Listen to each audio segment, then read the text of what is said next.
I know that we were a Christian nation. I know we were founded on Christianity. I'm not naive to our founding fathers, the beliefs of this country, the history of this country. I know you're not. I know what kind of nation. I know what kind of nation I want us to be, or you want us to be. But maybe that's not who we are anymore. Maybe we have a new national religion now, as much as it may be one you don't like or I don't like. I mean, entertainment, education, politics, corporations, they're all celebrating the same religion, and it's not yours, Kirk.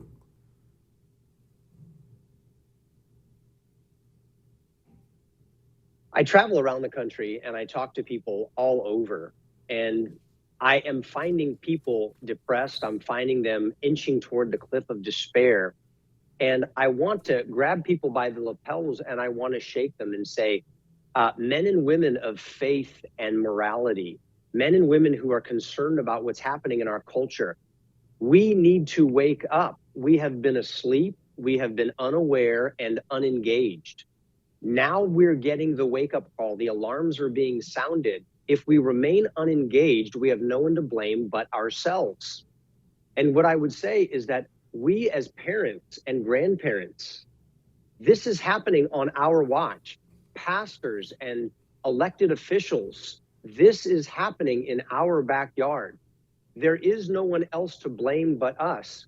Benjamin Franklin said, when he was asked by a woman when they came out of that Continental Congress, what did you give us, sir? Did you give us a monarchy or did you give us a free republic? And he said, a republic, madam, if you can keep it. And that's the great challenge. We're not doing the keeping part very well.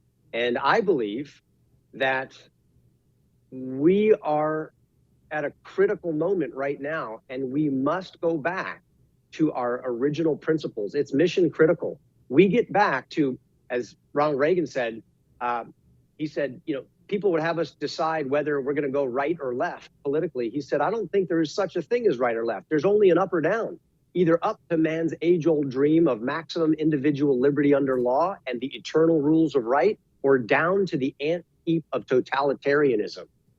And if anyone's asking you to exchange your freedoms for safety, we're on that downward trajectory. And I would add, if parents are taking their children to drag queen story hours or sending their children to government-run school systems that are undermining all your faith and all your morality, it's no one else's fault but our own.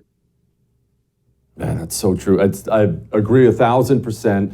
I want to know why we got so complacent and soft. I have a theory. My theory is this country was so welcoming to Christians because it was founded by Christians that Christianity in America, frankly, got fat and soft and weak, whereas other nations where you're having a Bible study in a dark basement in China for fear of discovery, they operate a little bit differently. We were allowed to be soft and weak, and now that's what we are.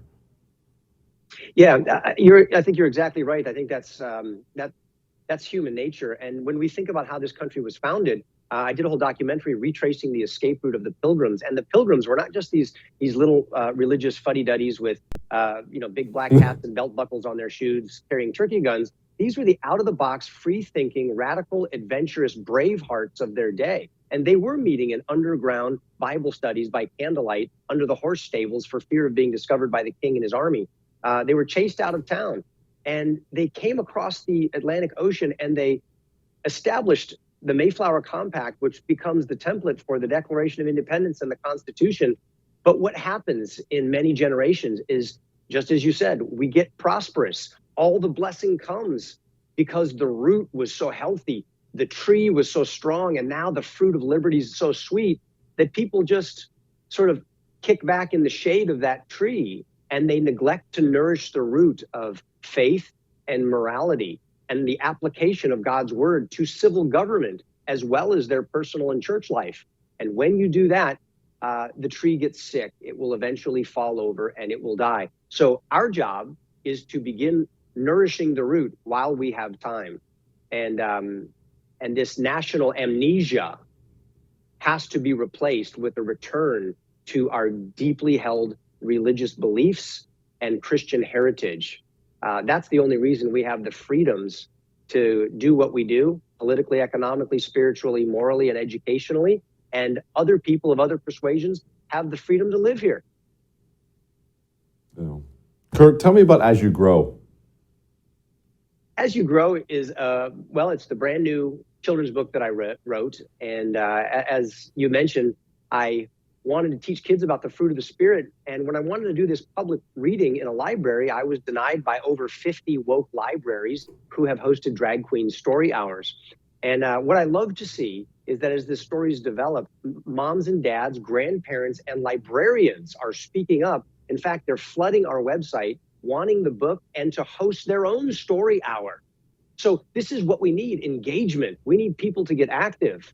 And I'm looking forward to going to these libraries that have turned me down. I've sent them a public letter. You can read it at bravebooks.com, asking them to reconsider. I sent them a free copy of the book to keep as a gift, and letting them know that the value of freedom of speech and sharing our viewpoints is essential to this country. And if they double down and they continue to exclude a viewpoint that they don't like, I'm prepared to exercise my constitutional rights in court.